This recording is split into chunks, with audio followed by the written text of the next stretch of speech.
Bueno, vamos con el videoanálisis de los mercados de acciones, como siempre enfocados en el SP 500 y tenemos en gráfico el futuro de este índice. Observamos en primer lugar el canal principal de color morado y canal secundario en color negro.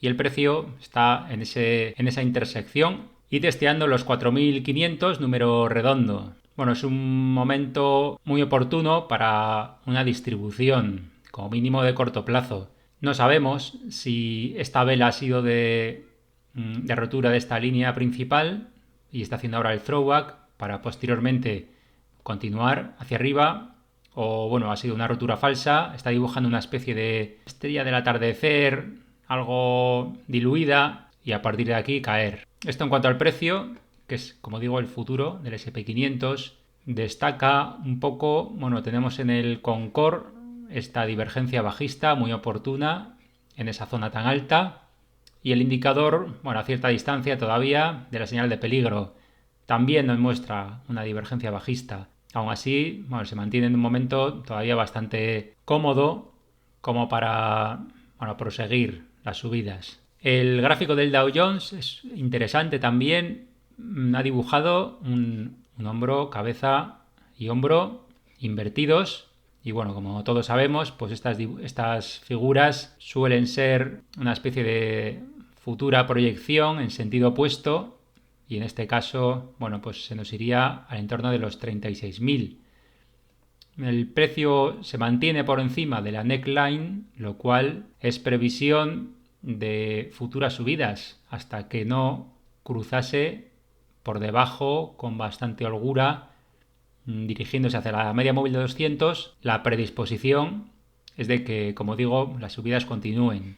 El índice de pequeñas compañías, Russell, pues no consigue despegarse de forma destacada de esta línea directriz que es de largo plazo. No hace más que tontear una y otra vez con ella. Está empezando a dibujar una triangulación muy poco visible por ahora.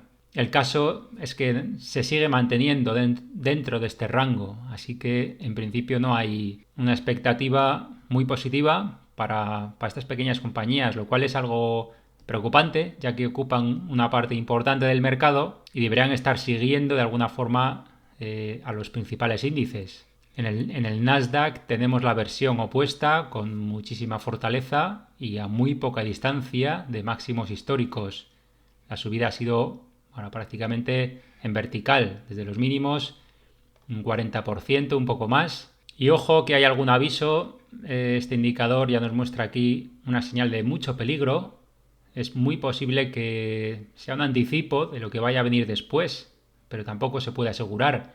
El Concord ya nos venía avisando, bueno, de una doble divergencia bajista desde los meses de mayo, y en principio, como digo, este indicador está apuntando hacia abajo después de haber dado esta señal. Por lo tanto, puede ser ciertamente un dato bastante negativo. Nos podemos asomar para buscar más detalles en los grandes valores. Este sería Apple con, bueno, un punto de referencia muy cercano, a pesar de que el precio apenas ha corregido desde máximos. Ha llegado a los $193 y debemos tener mucho cuidado, ya que la sobrecompra es bastante elevada. Señales más claras vemos en el resto. Por ejemplo, Microsoft ha hecho una envolvente bajista, la zona más alta en los $350, y empieza a cruzar repetidamente este punto de referencia. Alphabet o Google ya lo hizo hace algunas sesiones en una zona bastante crítica, la resistencia de los $127, y está dibujando el típico pullback, movimiento de indicador que nos muestra ya como un daño difícil de reparar, ¿no? Y una posterior corrección. En Amazon ya lo vimos en el vídeo pasado, cómo hizo esa figura, el indicador de pullback a ese punto de referencia, y decíamos que podía ser un máximo falso. Sí ha conseguido estar unas décimas más arriba, pero este indicador no recupera. Bueno, en definitiva, los grandes valores también empiezan a debilitarse bastante. En los indicadores de sentimiento también se ve un exceso de alcismo desde hace varias semanas. Incluso en la última lectura del 5 de julio se ha llegado al 46%, con un sentimiento bajista extremadamente bajo. Y bueno, por ley de sentimiento contrario puede ser un momento perfectamente válido para aprovechar a corregir. El timing de este tipo de lecturas es muy malo, ya que puede estar dando este tipo de datos pues, durante mucho tiempo. Pero bueno, es un factor más a tener en cuenta. En los mercados oscuros también vemos estas divergencias bajistas. Esta línea azul nos muestra una típica maniobra de techo de corto, incluso de medio plazo. Cuando el precio no para de subir y tenemos picos bajistas de esta línea azul, bueno, pues normalmente nos marca momentos de techo o de fases de distribución, de impulsos de mercado. Bueno, pues ya sin más pasamos a ver indicadores del sistema. Este es el oscilador de los McClellan, que ya lo conocemos bien.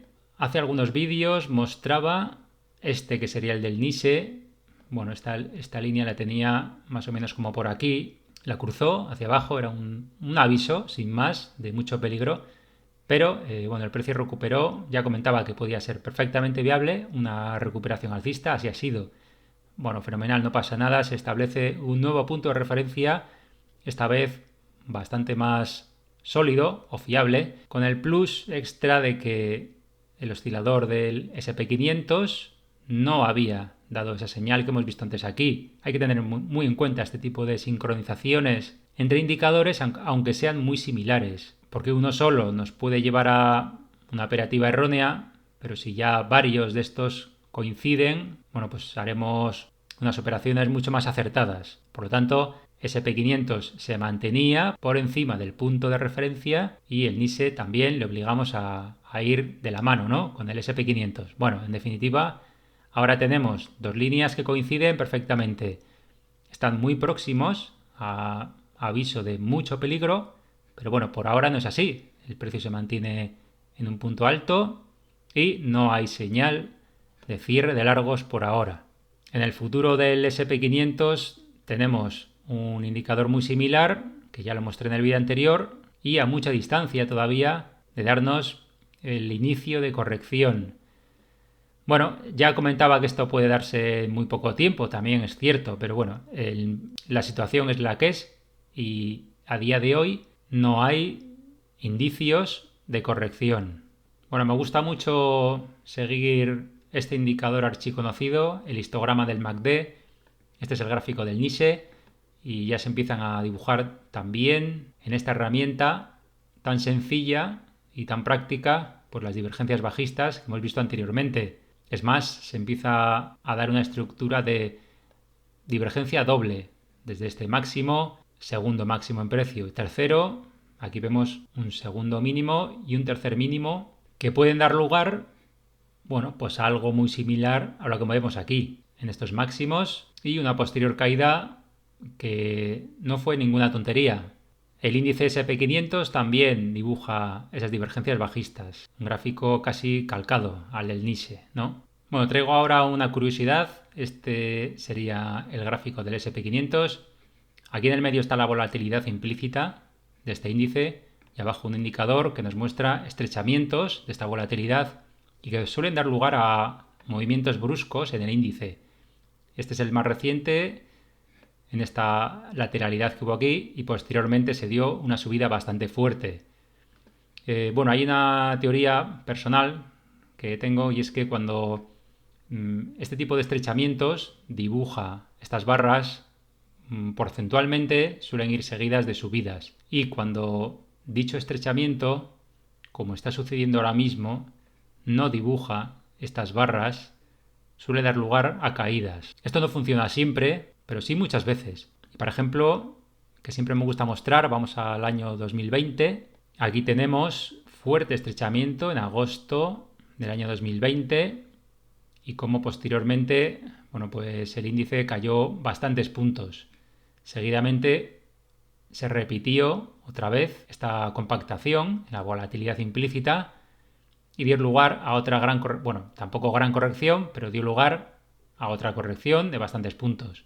No tiene por qué pasar lo mismo, pero ya digo que muchas veces se comporta de esa manera. De hecho, como vemos, la línea amarilla, que corresponde a la lectura de esta volatilidad implícita, está empezando a subir, lo cual da lugar a un incremento de dicha volatilidad, por lo tanto, descenso en los índices norteamericanos principales. Bueno, acabamos con un gráfico del SP500, pero no el que conocemos, sino uno en el cual ponderan por igual todos sus valores. Es un índice que encontramos en muchas plataformas y, como digo, aquí no hay porcentajes por el cual valores como por ejemplo Apple o Microsoft pues ponderen mucho más que otros valores más pequeños. Por lo tanto, tenemos un gráfico dibujado de forma un poco más sincera, entre comillas, más real de lo que hay, ¿no? Y como vemos, la cotización no ha conseguido superar su directriz bajista principal. De hecho, se mantiene en este canal que estoy señalando y ahora simplemente se encuentra, bueno, pues testeando, ¿no?, la zona más alta. No es que sea tampoco algo muy importante, pero bueno, hay que tenerlo en cuenta también, como todas las demás cosas, y puede ser perfectamente una pista, bueno, que nos diga que se ha hecho ese tercer testeo o cuarto, ya que esto, bueno, también podemos considerarlo como tal, y a partir de aquí una corrección. Pero bueno, en definitiva, lo que estamos viendo con casi todos los indicadores que hemos visto es que la señal de posible corrección está muy cerca. Puede ser perfectamente que a partir de la semana que viene ya estemos dentro de la misma. Pero por ahora, a día de hoy, no es así. Se mantiene todo por encima de esas señales, de esos datos importantes. Lo único que podemos hacer es empezar a proteger nuestras posiciones, ya que el momento de llegar a un techo, como mínimo de corto plazo, está muy cerca. No parece que sea ni mucho menos la hora de empezar a comprar, y sí la de cubrir nuestras posiciones o al menos parte de ellas. Así que en principio, bueno, esperamos de nuevo varias sesiones y vemos qué sucede en el próximo vídeo.